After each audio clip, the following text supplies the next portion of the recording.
Hey guys, I'm back, and I've got another DVD update. It's been a while since I've been on here because work's been kind of hectic, so got some cool stuff here to show you, so why don't we just begin. First up is a movie I was able to get for $10, and it's kind of a rare movie to get, especially for that price. So, it's Scanner Cop 2. It stars Daniel Quinn, Richard Lynch, and it's just a spin-off of the Scanner series, but it's a very fun movie about a cop who's a scanner and he's using his powers to stop a guy who is brainwashing people to kill cops, other cops. So, not a bad pickup. $10, and it's pretty good. I mean, you can't even buy it on Amazon new or pretty barely anywhere. And I was able to pick it up new from somebody. Next, I was able to pick up the sequel, which is also rare, Scanner Cop 2. I had to import this from Canada directly, but it only cost me $11 altogether. And it's a sequel. Well, it's got different names. Like on the DVD here, on the case, it says Scanners the Showdown. But the print of the film, it's Scanner Cop 2 the Showdown. And on other prints of the film, it's also called Scanner Cop 2 Vulcan's Revenge. It stars Daniel Quinn coming back and Patrick Kilpatrick. And this one's okay. It's not as good as the first one in my opinion.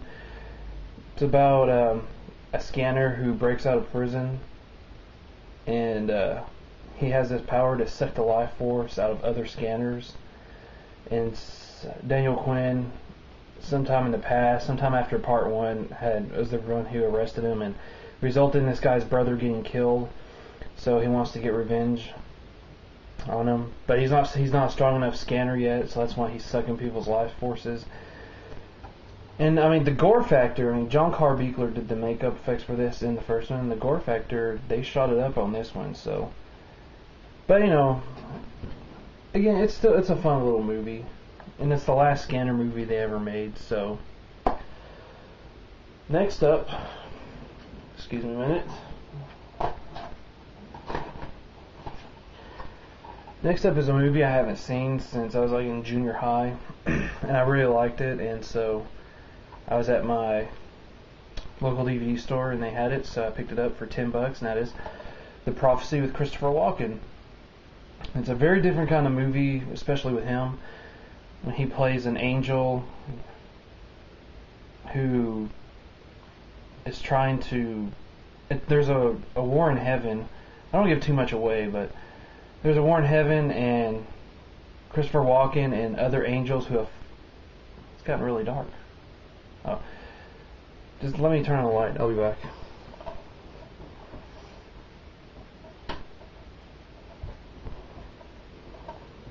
Sorry about that. It got really dark all of a sudden.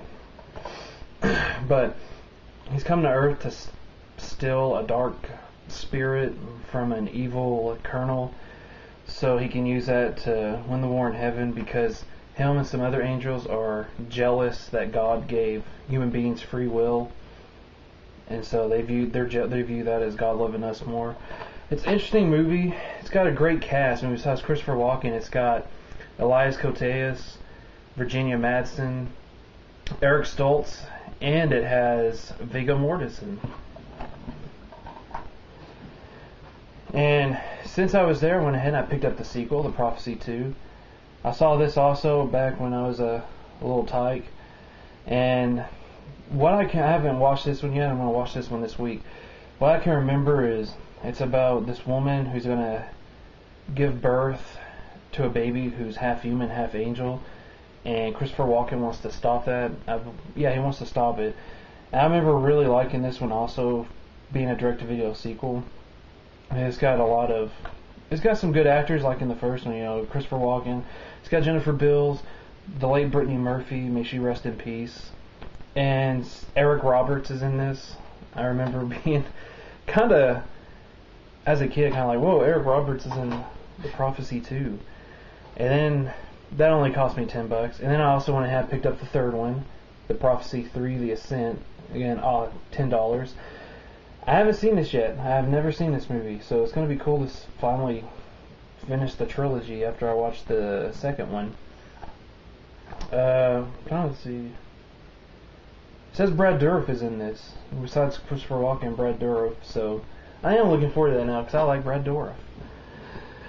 I was also able to pick up some DVD-Rs, but I'm not going to show them because they have no artwork and they didn't come in cases. I was able to pick up a copy of House 3, which is also known as The Horror Show here in the States, when it stars Lance Henriksen and Brian James. Lance Henriksen's a detective and Brian James is a serial killer, gets captured by him. He gets the electric chair but comes back through electricity. Gee, I wonder what movie this sounds like. And he starts haunting Lance Henriksen in his home. And you know, the big story about it is it was never supposed to be part of the House series. It was released in theaters in the States as The Horror Show, but for the overseas market to sell it more, they renamed it House 3. And then I've also heard another story that it was supposed to be House 3, but then Sean S. Cunningham changed his mind, and then it still got changed over for the overseas market. But you know, it's okay. I mean, it's okay.